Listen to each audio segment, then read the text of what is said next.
This is the Bank Nifty weekly chart, and we have discussed earlier. So I will show you the wave count. This is the weekly chart from the COVID level, और Covid level का weekly chart है bank Nifty का। तो आने वाले सप्ताह में कैसा रह सकता है उसका हम वेव काउंट करेंगे। तो यहाँ पहले ऑलरेडी मैंने यहाँ पे काउंटिंग किया हुआ है। तो वेव 1 एंड वेव 2 ये प्राइमरी ट्रेंड है कोविड के टाइम से, और ये जो थर्ड वेव अभी चल रहा है। तो थर्ड का जो इनसाइड इनर वेव है 1 एंड 2 कंप्लीट कर चुका है, और may be third and fourth हो चुका है। अब हम डेली चार्ट में कन्वर्ट करके देखेंगे कि वाकई ये फोर्थ वेव कंप्लीट हो चुका है और फिफ्थ वेव का स्टार्टिंग हुआ है कि नहीं, वो हम चेक करेंगे। तो चलते हैं डेली चार्ट में।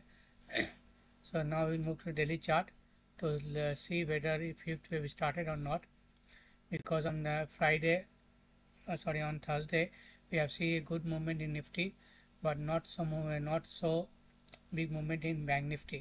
So अगर हम यहाँ का मूवमेंट देखें, जो थर्ड वेव कंप्लीट हुआ था 48,636 in Bank Nifty, from there if we do the wave count, so it can be ABCX लग रहा है। ये आपका 1 2 3 4 5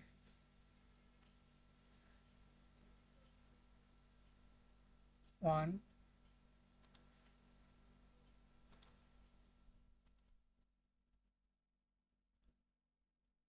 इसको हम ए करें, इसको बी करें, इसको सी करें, एक्स ए बी सी, ये पॉसिबिलिटी हो सकता है। ये आप देख सकते हैं यहाँ से एक फॉल आया है यहाँ पे, इसको हम ए करेंगे, इसको बी करेंगे, इसको सी करेंगे, इसको एक्स करेंगे, फिर एक फॉल आया, इसको ए करेंगे, बी करेंगे और सी करेंगे। तो एक डबल जिगजैग का फॉर्मेशन यहाँ पे हुआ है। तो it was A double zigzag in form of fourth wave and completed this wave 4। Now अभी इसको देखेंगे कि क्या हो रहा है। अब इसका हम देखें आंकलन, तो यहाँ से आप देखिए एक जिगजैग करके ऊपर गया, दैट इज़ वेव 1 2 3 4 5। ये आपका जस्ट लाइक डायगोनल है, तो लीडिंग डायगोनल हो सकता है वेव 5 का, जस्ट स्टार्टिंग ऑफ वेव 5। तो इसका मतलब क्या हुआ कि ये थर्ड एंड फोर्थ कंप्लीट हो चुका है, और ये फिफ्थ का 1 हो सकता है, और ये फिफ्थ का 2 में भी आपका 3 लेग होना चाहिए। तो ये आपका हो सकता है क्या ए हो, ए बी हो, और एक सी फर्दर डिक्लाइन हो सकता है टू कंप्लीट द वेव 2। तो इसके लिए हम चलते हैं आवरली चार्ट में, थोड़ा क्लैरिटी हमको मिलेगा। तो अगर हम आवरली चार्ट देखें बैंक निफ्टी का, तो इसमें आप देख सकते हो, हम आ गए आवरली चार्ट में। तो यहाँ पे फोर्थ वेव कंप्लीट हो चुका है हमारा।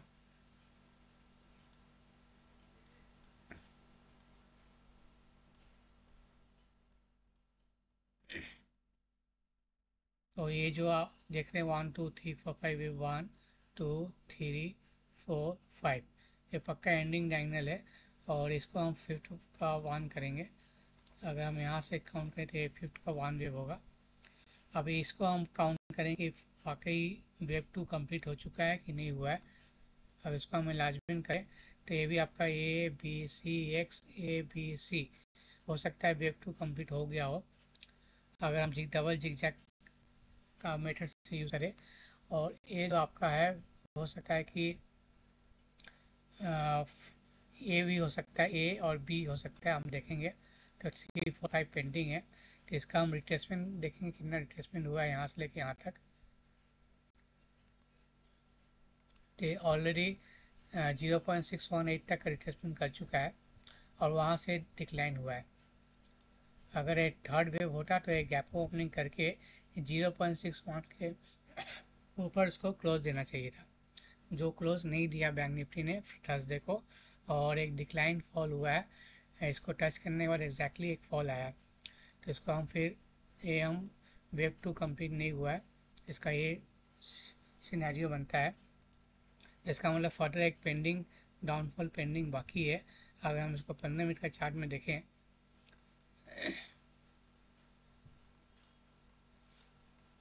तो 15 मिनट का चार्ट में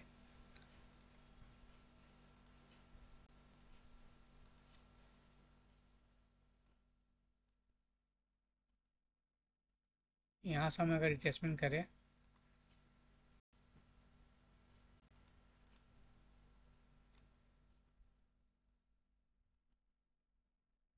तो 0.38 तक आने का संभावना है मंडे को। तो यहाँ तक फॉल आ सकता है 46,822, 46,822। अगर यहाँ से फॉल करके अगर बाउंस करता है, इस लेवल को ब्रेक करता है मंडे को, तो हम कंफर्म हो जाएंगे कि एक आपका वेव 2 यहाँ कंप्लीट हो चुका है और ये थर्ड वेव का 1, ये थर्ड का 2 और थर्ड का 3 स्टार्ट हो जाएगा फिफ्थ लेग का। ओके, तो ये आपका व्यू आपका है मंडे के लिए। तो 46,822 is the support area for the bank Nifty for Monday. 46 से 822। अगर इसके नीचे ब्रेक करता है 46,000, इफ गो बिलो 46,200,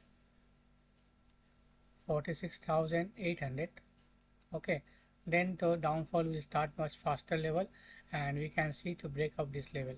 तो फिर ये लेवल जो है या ब्रेक कर जाएगा 46,000 विल लेवल ब्रेक कर जाएगा और 800 पॉइंट का फॉल हम देखेंगे on the down side in the bank Nifty Monday या ट्यूसडे को।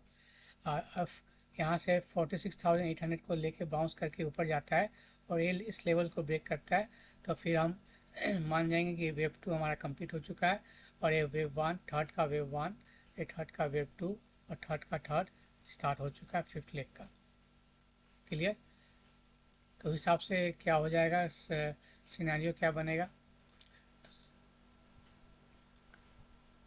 तो हिसाब से सिनेरियो ये बनता है कि हमारा ये आपका फोर्थ वेव कंप्लीट हो चुका है हिसाब से, तो ये फिफ्थ का 1 होगा, ये आपका फिफ्थ का 2 होगा और third is started, third fourth fifth started. Third का जो टारगेट आपका जो आएगा, अगर 46,800 कंडीशन नहीं है, 46,800 इसको होल्ड करना है। तो थर्ड का टारगेट जो आ रहा है, पहला जो टारगेट आएगा 51,773, ये आपका पहला थर्ड का टारगेट आएगा, ये वाला। फिर फोर्थ आएगा, फिर ऊपर की तरफ जाएगा। ये bullish point of view only. Condition क्या है, कंडीशन ये रहेगा कि आपका जो ये फर्स्ट का जो हाई है इसको ब्रेक करना होगा, that is 48,116 to be close on the upside on Monday, or should not break 46,800 on the downside। अगर 46,800 प्रोटेक्ट करता है मंडे को, इसके नीचे क्लोजिंग नहीं आता है, इसके नीचे ट्रेड नहीं करता है या आवरली कैंडल इसके नीचे क्लोज नहीं होता है और बुलिश रहता है और इसके ऊपर इस मंडे फ्राइडे के हाई के ऊपर क्लोज होता है आवरली कैंडल और डे क्लोजिंग, देन हम मानेंगे कि हम आपका जो टारगेट ऊपर का है 51,000 वो आने वाला है।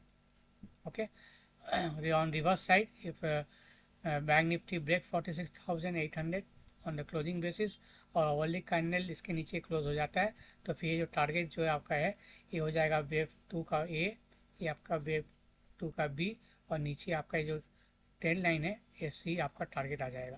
तो सी का जो टारगेट जो आएगा on bearish point of view, तो बियरिश पॉइंट ऑफ व्यू हम देखेंगे आपका, इसको हम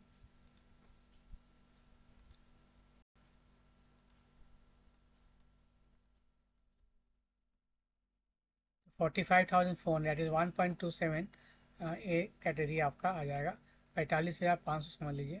सो 45,500 will be target on the down side if bank Nifty break और क्लोज बिलो 46,800, ये आपका कंडीशन रहेगा। तो आपका ए 2 का ए बनेगा, ए 2 का बी बनेगा और नीचे जो भी टारगेट आएगा 2 का सी बनेगा। Okay, then market will move up और इसके नीचे भी ब्रेक करता है तो फिर हम नेक्स्ट वीडियो में बताएंगे क्या कारण से ब्रेक, इसके चैनल को अगर ब्रेक करता है तो मच डाउन साइड फॉल आएगा और बहुत स्पीड से फॉल आएगा अगर इसको इस चैनल को ब्रेक करता है बैंक निफ्टी। अगर हम डेली चार्ट में कन्वर्ट करके देखते हैं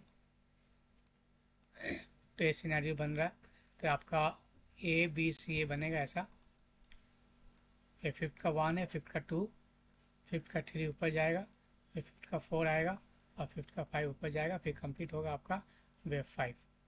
क्लियर? तो ये आपका रोड मैप है बैंक निफ्टी का।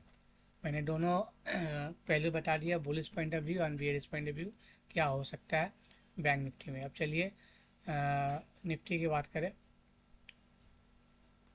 निफ्टी ने थर्सडे को सभी को सरप्राइज़ किया। ऐसा मूवमेंट कोई एक्सपेक्ट नहीं कर रहा था जो मूवमेंट निफ्टी ने किया थर्सडे को। ये शॉर्ट कवरी हुआ है due to expiry only, monthly expiry. तो इसको हम फिर से हम एनालिसिस करेंगे। मैंने जो टारगेट बताया था नीचे की तरफ कि 21,000 कम से कम आएगा, वो उस किस बेसिस में बताया था वो मैं आपको बताता हूँ। जैसे आपका कोविड का फॉल है, वीकली चार्ट में मैं दिखाता हूँ आपको। तो वीकली चार्ट से यहाँ से जो हमें एक आपका 1 और 2 और थर्ड वेव स्टार्ट रनिंग चल रहा है। थर्ड का 1 2 3 4 5, थर्ड का 1 ऑलरेडी कंप्लीट हो चुका है। हम सिंपल भाषा में देखें तो आपका ये 1, ये आपका 2 और ये थर्ड का 1 है। और थर्ड का 2 के लिए मैं बताया था आपको कि 21,000 आ सकता है, 21,100।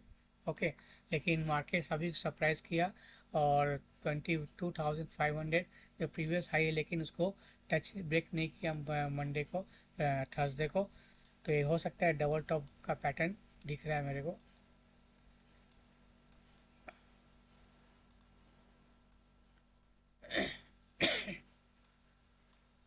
जैसे मैंने पहले भी ब्रेक काउंट किया हुआ है यहाँ पे कि आपका 1 और 2 3 ये 4 है। और ये जो आपका एंडिंग डायगोनल गया वेव 5, तो थर्ड यहाँ कंप्लीट हो चुका है। हो सकता है कि यहाँ से 1 और 2 और थर्ड, और ये जो आपका है फोर्थ वेव यहाँ कंप्लीट हो चुका है ये वाला। और ये फिफ्थ वेव का स्टार्टिंग पॉइंट है। अगर बुलिश पॉइंट ऑफ व्यू है तो मंडे को गैप ओपनिंग होना चाहिए अबव 22,527। अगर मंडे को गैप ओपनिंग होता है 22,527 के ऊपर, ये कंफर्म हो जाएगा कि हम फिफ्थ वेव में एंटर कर चुके हैं। ओके, और फोर्थ वेव हमारा यहाँ कंप्लीट हो चुका है। 21,710 का जो लेवल था यहाँ कंप्लीट हो चुका है और हम फिफ्थ वेव में एंटर कर चुके हैं। अगर ऐसा होता है तो ये फिफ्थ का इसको हम ओवरली चार्ट में कन्वर्ट करते हैं तो डिटेल में पता चलेगा। अगर ओवरली चार्ट में हम देखें, क्योंकि ये जो वेव 4 का जो लेग है ये मैंने पहले प्रिज्यूम किया था कि वेव ए हो सकता है, 4 का ए हो सकता है। तो उस हिसाब से मैंने आपको बताया था कि ये आपका ए और यहाँ पे बी होना था, यहाँ पे सी होना था। 21,000 ऐसे मार्केट को आना था, लेकिन मार्केट ने यहाँ पे ब्रेक करके ऊपर चला गया, 22,200 के ऊपर चला गया और almost near to previous high तक जाके डिक्लाइन किया। डिक्लाइन उतना बड़ा नहीं किया। अगर मंडे को 20 यहाँ से हम अगर देखते हैं 0.38, इसके नीचे अगर मंडे को ट्रेड करना शुरू किया अवर्ली कैंडल 22,200, ये ध्यान रखिएगा।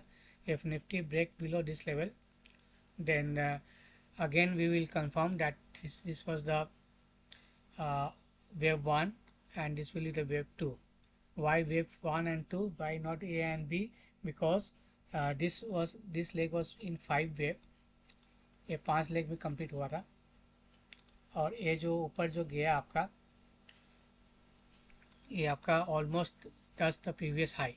सो in that scenario wave 2 can be, because wave 2 never go above wave 1। Okay, अगर ये wave 1 का स्टार्टिंग पॉइंट यहाँ से फॉल अगर हुआ है, दिस इज द wave 1। मैं 4 को थोड़ा बड़ा पिक्चर में देख रहा हूँ कि third is ended here from March 2023 का जो रैली शुरू हुआ है, वहाँ से लेके यहाँ से लेके 1 और 2 that is started from November 2023, third leg से शुरू हुआ है, वहाँ से लेके थर्ड यहाँ कंप्लीट हुआ है। तो फोर्थ का जो रिट्रेसमेंट हो सकता है इतना छोटा नहीं हो सकता। ओके, तो फोर्थ का जो रिट्रेसमेंट कम से कम बड़ा होना चाहिए और इस टाइम कंज्यूमिंग होना चाहिए एंड मस्ट भी। ये जो फोर्थ का जो वेव है, ये जो आपका जो करेक्शन आया है, इसको ब्रेक, ये जो वेव ए बना था यहाँ पे, इसको ब्रेक ज़रूर करना चाहिए 21,700 और मिनिमम करेक्शन कम से कम ये फोर्थ का जो लेग है यहाँ पे, यहाँ तक प्राइस को आना चाहिए। इस हिसाब से मैं समझ रहा हूँ कि अगर बियरिश पॉइंट ऑफ व्यू हम देखें तो यहाँ से आपका दूसरा प्रोबेबिलिटी हो सकता है, ये वेव 1 होगा, ए का पार्ट ए का। वेव 2, अगर मंडे को गैप ओपनिंग नहीं होता है, अब प्राइस यहीं से फॉल करना शुरू करता है और ब्रेक करता है 22,200 level, then wave 3, wave 4 and wave 5। तो इस हिसाब से हमारा यहाँ बनेगा 4 का, ये आपका 4 का ए बनेगा, फिर आपका 4 का बी बनेगा और फिर 4 का सी बनेगा। तो ये आपका 4 वेव यहाँ ऐसे आना है, 20,500 के करीबन इसको प्राइस को आना है। तो ये आपका सिनेरियो बन रहा है निफ्टी का। On bearish point of view condition क्या है कि price should not cross previous high 22,527 should not cross on Monday और ट्यूसडे और this week, and price should close below 22,200 level is the first condition. Confirmation कब आएगा? जब 22,170 के नीचे ट्रेड करना शुरू आएगा तो हम कंफर्म हो जाएंगे कि आपका थर्ड वेव शुरू हो चुका है। ओके, और अदर साइड पुलिस पॉइंट क्या हो, रिजेक्शन पॉइंट क्या है? रिजेक्शन पॉइंट क्या है? अगर गैप ओपनिंग होता है तो फिर क्या हो जाएगा? ये आपका हो जाएगा फिफ्थ का 1 वेव, फिफ्थ का 2 और फिफ्थ का थर्ड इज ऑन। क्लियर? तो ये आपका निफ्टी का व्यू पॉइंट बता दिया, बुलिश पॉइंट ऑफ व्यू और bearish point of view. Bullish point of view क्या है कि हम फोर्थ फिफ्थ में एंटर कर चुके हैं। कंडीशन क्या है कि मंडे को 22,527 के ऊपर निफ्टी को क्लोज देना है। ओके, टारगेट क्या रहेगा ऊपर का ये भी हम जान लेते हैं। तो टारगेट हम इसका हम रिट्रेसमेंट करेंगे। फॉर थर्ड F4 यहाँ पे है, जो मिनिमम टारगेट जो आ रहा है 23,200 का मिनिमम टारगेट आएगा, 300 का target, that is the fifth wave का टारगेट आ रहा है। पहला जो टारगेट आएगा 22,700 के आसपास, this is the first target of the third का fifth wave, and next target projection is 23,320 on the upside. इसके ऊपर क्लोज होता है तो ये वाला टारगेट है 24,100, ये will be the next target. तो ये आपका फिफ्थ वेव का टारगेट है। ओके, अल्टीमेट टारगेट तो 25,000 के ऊपर है या 26,000 के ऊपर है, एक्सटेंड हो सकता है फिफ्थ वेव। लेकिन जैसे मैं बताया कि कोविड का फॉल से नवंबर 2023 यहाँ से लेके यहाँ तक अगर थर्ड वेव होता है तो फोर्थ इतना छोटा नहीं हो सकता है। ये फोर्थ का अभी पेंडिंग है, वो A, B, C पेंडिंग है, लेकिन देखते हैं मंडे को क्या होता है। तो दोनों पहलू में बता चुका हूँ, दोनों कंडीशन हो सकता है। अगर if Nifty break 22,527 on the upside and close above that level, then we confirm that we are in the fifth wave, and target is much higher, that is first target 22,700, second target 23,300, for third target 24,000 above, and the next target will be 26,000 on the upside. Okay, and on the bearish point of view, if there is a gap down opening and break below 22,170 के नीचे trade करना शुरू करता है, of hourly candle close below this level, okay, then we assume that this level will break. So 21,700 is the first target, next target will be 21,540, and this, I think this will be the from here to here, third leg will complete it, and then fourth will bounce, and then ultimate we can see on the downside, that is 21,100 level on the to complete this wave. Okay, then again wave फिर B will ऊपर जाएगा, फिर नीचे आएगा सी के लिए नीचे की तरफ। तो ये आपका थ्योरी है, मैं दोनों साइड बता दिया हूँ। किस एंगल से मैं 21,100 बता रहा था आपको पता चल गया होगा। तो लेकिन देखते हैं मंडे को क्या होता है। अगर नीचे अगर रैली शुरू होता है तो बियर्स जो है वो बहुत खुश हो जाएंगे, तो वहाँ से करीबन आपका 1000 पॉइंट का करेक्शन फिर देखने को मिल सकता है। अगर बुलिश पॉइंट अभी है तो बुल्स के लिए भी अच्छी बात है, तो फिर हम थर्ड वेव के लिए रैली करेंगे। ओके, तो थर्ड वेव के लिए रैली करेंगे जो 22,700 से लेके 23,300 तक का रैली कम से कम मिनिमम हम देख पाएंगे ऑन द अपसाइड। सो दोनों में भी बता दिया हूँ। अगर आपको वीडियो अच्छा लगा तो लाइक कीजिए। अगर इलीट वेब्स को सीखना चाहते हैं तो क्लासेस चल रहा है, जो बंदे सीखना चाहते हैं तो व्हाट्सएप नीचे दिए हुआ है, आप पिंग कर सकते हैं। Okay, thank you for watching, see you again.